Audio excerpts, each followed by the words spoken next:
হিংসা থেকে যারা বাঁচতে চান, যখনই আপনার কোনো অপছন্দের ব্যক্তির কথা, প্রশংসা, উন্নতি আপনার কানে আসবে, যখন দেখবেন মন জ্বলছে, প্রথমে বলবেন এটা আপনার মন জ্বলছে না, শয়তানের জ্বালাচ্ছে যেন আপনি হিংসা করে আপনার আমল নষ্ট হয়ে যায়। এই প্রথম শয়তানের এই চালাকিটা বুঝে আপনি সাথে সাথে ওইটাকে দমানোর জন্য কি করবেন? আলহামদুলিল্লাহ, আল্লাহ তাকে আরো বাড়াই দেয়, আলহামদুলিল্লাহ সে আরো ভালো করুক, শুধু আলহামদুলিল্লাহ বলে বলে তার প্রশংসা করতে থাকবেন, দেখবেন হিংসা আস্তে আস্তে কমে যাবে। তাহলে হিংসা নষ্ট করার এক বড় হাতিয়ারের নাম কি? যাকে আপনি দেখতে পারেন না, যার কথা শুনলে আপনার মন জ্বলে, যার প্রশংসা শুনলে আপনার মনে ব্যথা লাগে, অনুভব হয়, আজকে থেকে একটা কাজ করবেন, শুধু তার ব্যাপারে কোনো কথা আসলে, সে আপনার সামনে আসলেই শুধু আলহামদুলিল্লাহ বলতে থাকবেন, আলহামদুলিল্লাহ বলতে থাকবেন, মন চাক কিংবা না চাক শুধু বলতে থাকবেন, বলতে থাকবেন। একদিন দেখবেন আপনি জয় হয়ে গিয়েছেন, কারণ আপনি রহমানের বান্দা। তাহলে হিংসা থেকে বাঁচার একটা টেকনিক পালাম ইনশাল্লাহ। যে অন্যের ভালো চায়, আল্লাহ তার ভালো চায়। যে অন্যের ক্ষতি করে, তার ক্ষতি এমনিতেই হয়ে যায়। সেজন্য নিজের ভালো নাকি জগতে বুঝে, নিজের ভালো নাকি পাগলও বুঝে। আজকে থেকে অন্যের ভালো করার চেষ্টা করুন, অন্যকে দান করার চেষ্টা করুন। কিচ্ছু দান যদি করতেও না পারেন ভাইয়েরা, অন্তত একটা হাসি দান করে দেন। একদম কিচ্ছু যদি আপনার দেওয়ার কিচ্ছু না থাকে, একটা মুস্কি হেসে তার সাথে কথা বলেন। আপনি জানেন আপনার নবী কি বলছেন? কারোর সাথে কেউ মুস্কি হেসে কথা বলা, এটাও সদকায়ে জারিয়ার একটা অংশ হয়ে যাচ্ছে। আপনি নামাজ পড়ছেন, আপনার নামাজটা হবে শুধু একমাত্র লক্ষ্য, নট সওয়াব, নট সওয়াব, যে আমি সওয়াব পাবো না, জাহান্নাম থেকে বাঁচবো, এই চিন্তাই না। আপনি যখনই দাঁড়াবেন, আল্লাহু আকবার, মাওলা তোমার বান্দা তোমার দরবারে হাজিরা দিচ্ছে, বাস এটা থাকবে। মাওলা আমি আসছি তোমার বান্দা একটু হাজিরা দিতে আসছে তোমার কাছে। এবার আল্লাহ জিজ্ঞেস করবে, বান্দা ব্যবসা বন্ধ করে দিয়েছ? আল্লাহ দিয়েছে। কেন দিলা? আল্লাহ তোমার জন্য। বান্দা তো তুমি যে ব্যবসা বন্ধ করে দিয়েছো, অনেক কাস্টমার চলে যাচ্ছে, তো গাড়ি যে বন্ধ করে দিয়েছো, অনেক টাকা লস হয়ে যাচ্ছে, তো তুমি যে দোকানটা বন্ধ করে দিয়েছো, অনেক ব্যবসা তো লস হচ্ছে। বান্দা তোমার লস হচ্ছে তো, টাকা কমে যাবে তো। এবার আশেখ বান্দা উত্তর দেয়, রিজিক তো আমার টাকাই নয়, রিজিক তো তোমার কাছে। আর তুমি যদি চাও একের মধ্যে এক কোটিও দিতে পারো, তো সুতরাং আমি সেজন্য তোমার কাছে এসেছি। আমার লস হচ্ছে না মওলা, লাভের চাইতে লাভ বেশি হচ্ছে। এবার ফেরেশতা জিজ্ঞেস করে, লাভ কেমনে? বলে যে যে স্রষ্টাকে খুশি করতে পারে, তার চাইতে বড় দুনিয়ার কেউ হতে পারে? আমি সেই জায়গায় এসেছি আসল লাভের ক্ষেত্রে, যে লাভটা চিরস্থায়ী, ক্ষণস্থায়ী লাভের কোনো দরকার। সেজন্য যদি নিজেকে সফল বানাতে চান, আজকে থেকে যদি অন্যের উত্তম চান, অন্যের ভালো চান, মনে রাখবেন আপনার ভালো সুনিশ্চিত হবে। আর কেউ যদি আপনার উপর জুলুম করে, আপনার সম্পদ মেরে খেয়ে ফেলে, আপনার নামে বদনাম করে, খবরদার রিয়েক্ট করার কোনো দরকার নাই। শুধু মনে মনে বলবেন, আল্লাহ তোমার বান্দার হিসাব তোমার উপর ছেড়ে দিলাম, আর কিচ্ছু করা আপনার লাগবে না। শুধু সুপ্রিম কোর্ট একটা শুধু আপিল করে দিবেন, সুপ্রিম কোর্ট একটা নোটিশ করে দিবেন, সুপ্রিম কোর্ট একটা দরখাস্ত করে দিবেন, আল্লাহ তুমি দেখো। আল্লাহ যখন দেখা শুরু করবে। আজকের একটা কথা বলি, আজকে দরবারে বাড়িয়া শরীফে একজন মানুষ আসছে, পোশাক টোশাকও তেমন ভালো না, দেখতেই মনে হচ্ছে অর্থনৈতিকভাবে খুব গরিব। তো প্রশ্ন করলাম কি অবস্থা?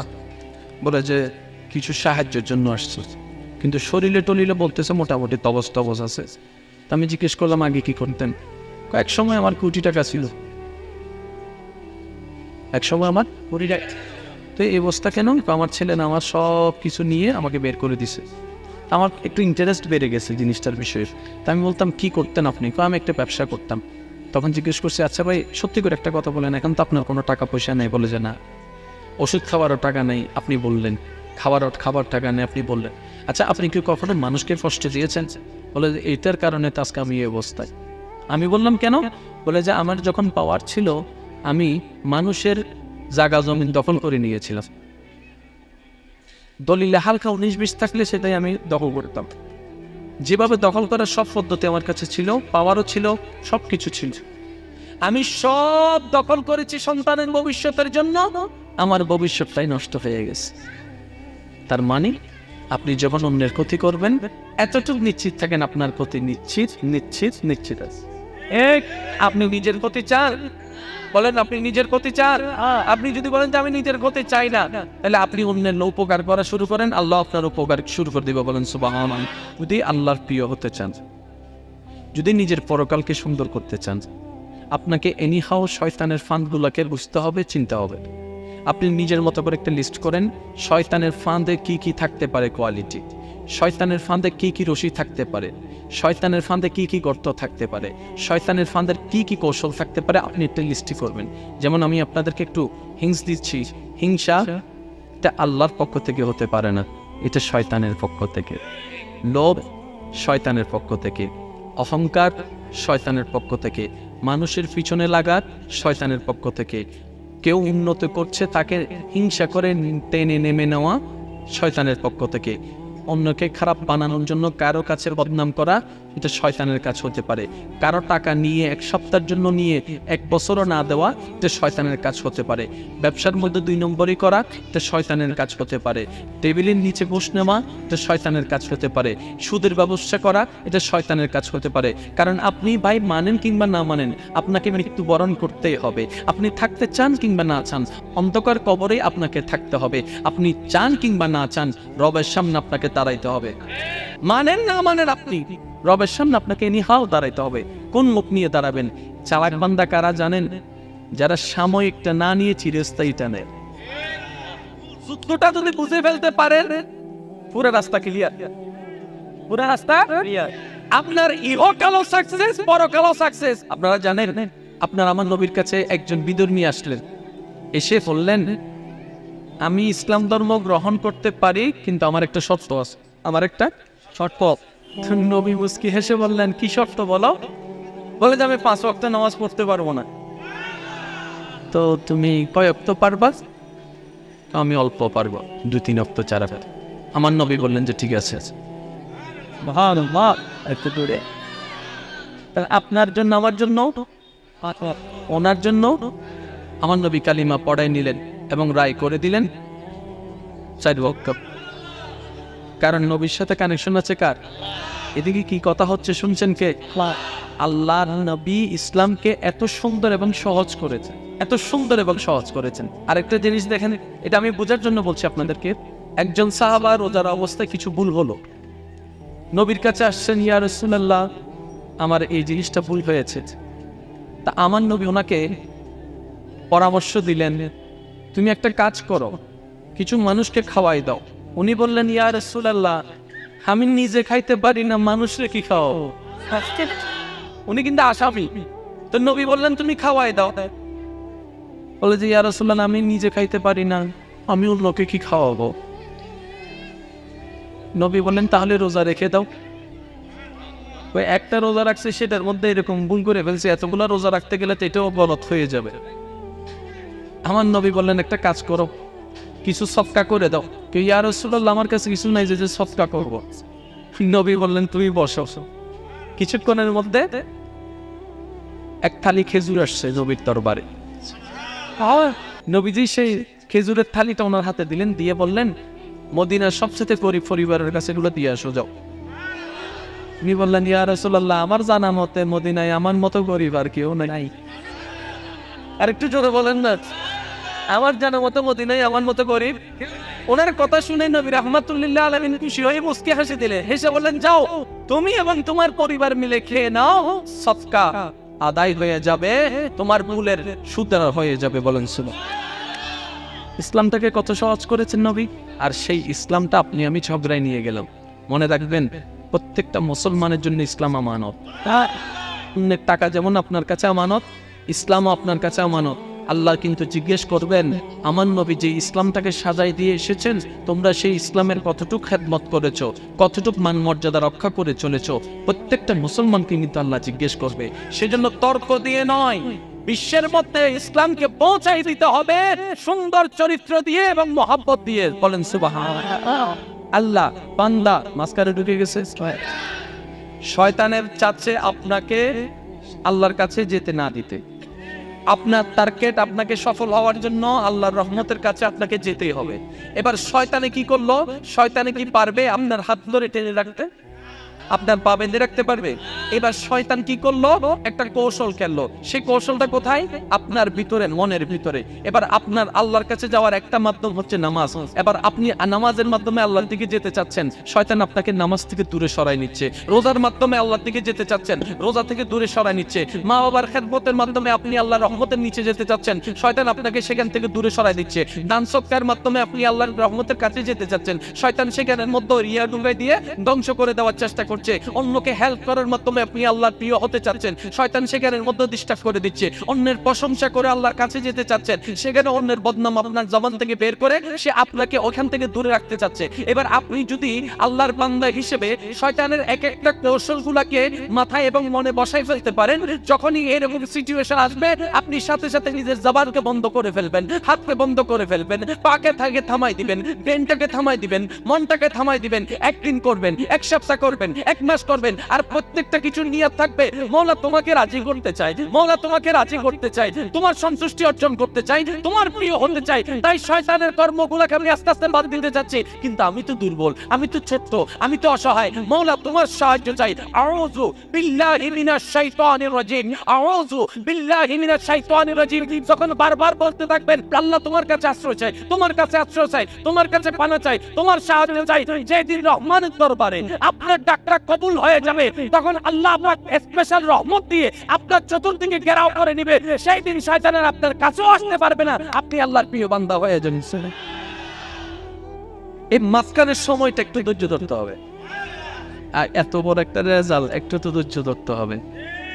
গোল্ডেন এ প্লাস চাচ্ছেন, সারের বকাম তো একটু খাইতে, রাতে 3টা বাজে উঠতে একটু পড়তে, কারণ আপনার চাওয়াটা তো অনেক বিশাল। তো ওইটা পাওয়ার জন্য কিছুটা একটু করতে হবে। এই করাটার নাম হচ্ছে আমল। ভালো কাজ যেটা, এটাকে নেক আমল বলে। কি আমল? নেক আমল। এই নেক আমল করছেন, ওইটা পাচ্ছেন না, এর মাঝখানের সময় যেটা, এটার নাম হচ্ছে ধৈর্য। এটার নাম কি? এবার ধৈর্য কি জিনিস আমি বলি। জবান আছে, গালি দেওয়ার ক্ষমতা আছে, আপনি দিলেন না, ধৈর্য। মারার ক্ষমতা আছে আপনার হাত, কিন্তু আপনি রবের সন্তুষ্টির জন্য মারলেন না, ছেড়ে দিলাম, যা মাফ করে দিলাম, ধৈর্য। High high high high. আপনি জানেন আল্লাহ পাক রব্বুল আলামিন সর্বদা প্রস্তুত থাকে বান্দাকে ক্ষমা করার জন্য। রব্বে কারীম সর্বদা প্রস্তুত থাকে বান্দাকে মাফ করার জন্য। আল্লাহ শুধু তাকায় থাকে কখন আমার বান্দা মাফটা চাইবে, কখন সে মাফটা চাইবে। মাফ চাওয়া মানে কি বলেন? ইস্তেগফার। মাফ চাওয়াটা কি? এখন ইংরেজিতে আসেন সরি। সরিটা কি? আমি তার সামনে নিজেকে ছোট বানালাম, আমি তার সামনে নিজেকে অনুশোচনায় আনলাম, না আসলে আমার কাজটা ঠিক হয় নাই, আই এম সরি।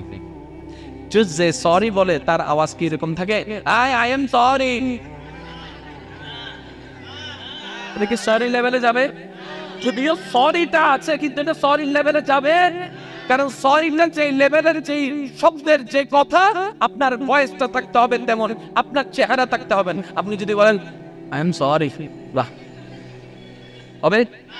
চেহারায় সেটা প্রকাশ থাকতে হবে, জবানে সেটা প্রকাশ থাকতে হবে, বাহির থেকে সেটা প্রকাশ থাকতে হবে, হাতের সেটা প্রকাশ থাকতে হবে, মনের মধ্যে সেটা প্রকাশ থাকতে হবে, অনুশোচনা সেটা আসতে হবে। এবার আপনি করে ফেলছেন জেনা, আপনি করে ফেলছেন বন্ধু বান্ধবী মিলে একটা অপকর্ম, আপনি করে ফেলছেন কোনো নেশা, আপনি করে ফেলছেন কোনো সুদ, আপনি করে ফেলছেন কোনো দোষ, আপনি করে ফেলছেন কোনো অন্যায়, আপনি করে ফেলছেন কোনো একটা কাজ যেটা করে আপনি গুনাহ করেছেন, আল্লাহকে কষ্ট দিয়েছেন, আল্লাহকে নারাজ করেছেন। এবার এত বছর পর আপনার মনের মধ্যে একটা অনুশোচনার বোধ জাগলো, আপনি শুধু মন থেকে বলবেন আল্লাহ মাফ করে দাও না, আল্লাহ মাফ করে দাও না, আমি চেষ্টা করব ভবিষ্যতে আমি এইরকম কাজ আর করব না। আপনি শুধু নরম সুরে একবার বলবেন। আল্লাহ পাক জানেন আপনি যখন এরকম করে চোখের পানি ছেড়ে ছেড়ে যখন আপনি তওবা করেন, তখন আল্লাহ পাক ফেরেশতাদেরকে তাকায় দেয়, ফেরেশতাদেরকে ডাক দেয়, ফেরেশতাদেরকে ডেকে বলে, ও জিবরাইল দেখো না আমার বান্দা কত ছোট বাচ্চার মতো কান্না করছে, কিভাবে চোখের পানি ফেলছে, কত রং বেরঙের সুন্দর নামে আমাকে ডাকছে, কখনো রহমান ডাকছে,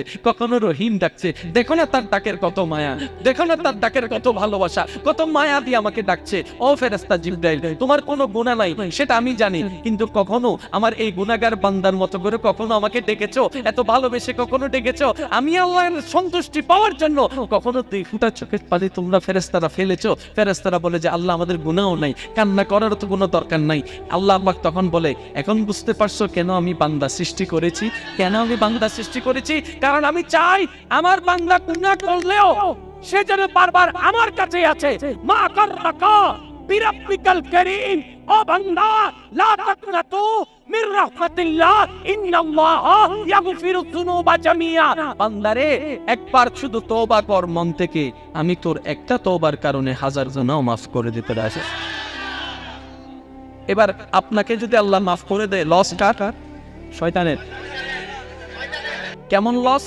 সে শয়তান আপনাকে দিয়ে আপনার পিছনে লেগে আপনাকে কলা কৌশল করে 50 বছরে যে গুনার পাহাড়টা তৈরি করে দিয়েছে, আপনাকে আল্লাহ সে মাফ করার সাথে সাথে 50 বছরের গুনাহ শেষ। এবার শয়তানের পরিশ্রম, শয়তানের পরিশ্রম এখন আল্লাহ মাফ করলো কেন?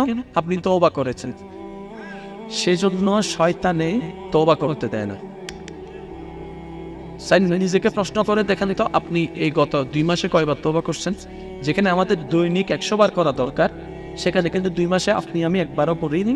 এবার নিজেকে প্রশ্ন করলাম, কি রে আমি তো গুনাহ করি, তওবার দরজাও তো খোলা আছে, আমি তওবা করলাম না কেন? আমি তওবা করলাম না কেন?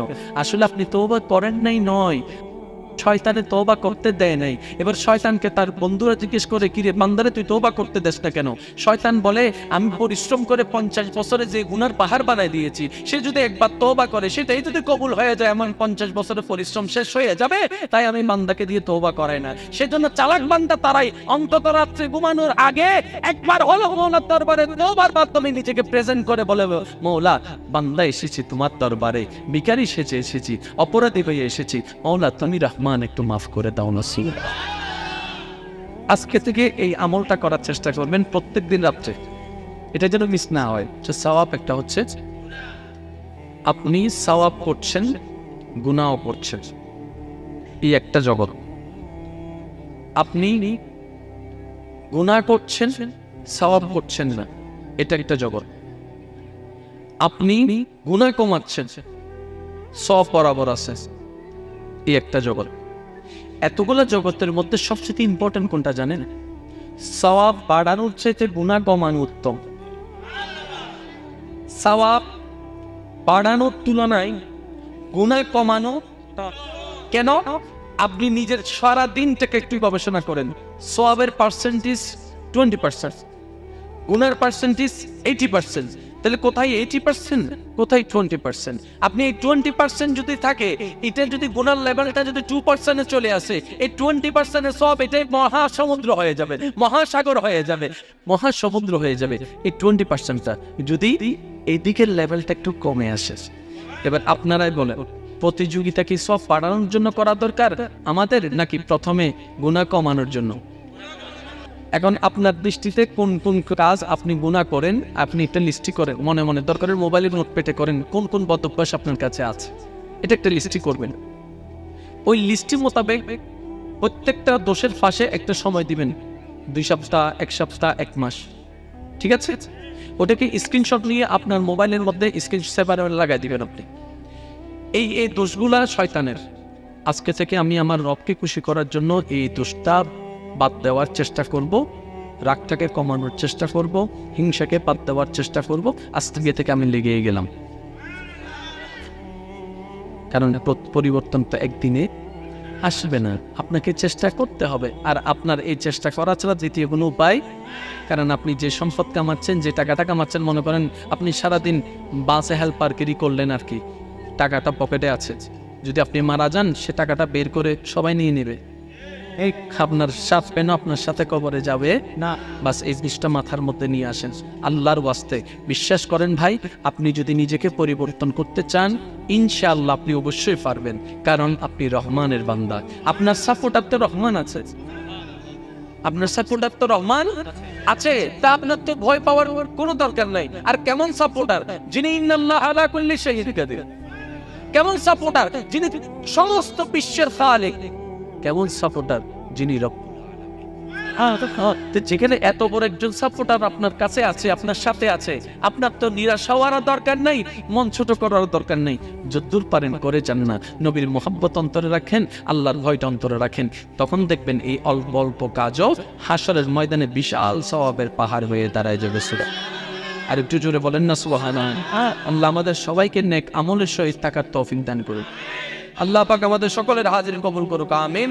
ওয়া আখিরু দাওয়ানা আলহামদুলিল্লাহি রাব্বিল আলামিন। আসসালামু আলাইকুম ওয়া রাহমাতুল্লাহি তাআলা ওয়া বারাকাতুহু।